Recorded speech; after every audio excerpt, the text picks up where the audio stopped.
El espíritu innovador siempre está presente en todo el tejido productivo valenciano, eso es una obviedad. Lo que pasa es que los retos que tenemos por delante en este momento para que podamos considerar que la innovación nos garantiza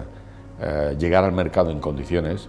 son de mucho mayor calado. Y por eso es por lo que las empresas nuestras necesitan ahora a los científicos, cosa que no necesitaban tanto en los años 80 y 90, donde no estábamos ni en un mundo global, ni teníamos retos tan disruptivos, digamos, como ahora tenemos. Estamos hablando de cosas que no es posible afrontar,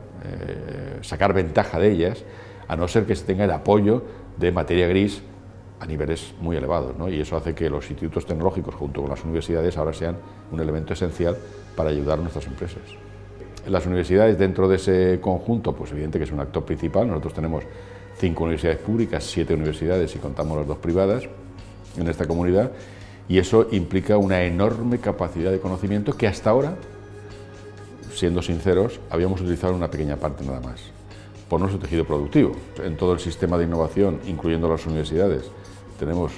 más de 950 grupos de investigación en diferentes materias y la enorme mayoría de ellos no han generado, porque los incentivos no están dirigidos a eso,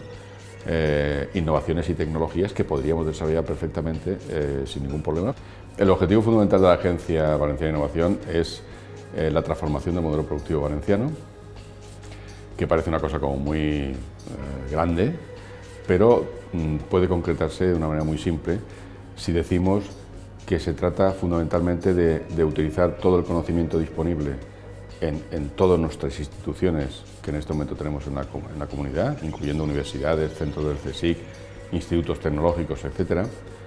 para aproximarlas de manera efectiva, real y operativa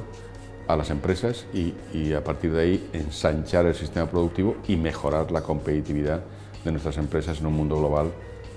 que es el principal problema que tenemos en este momento.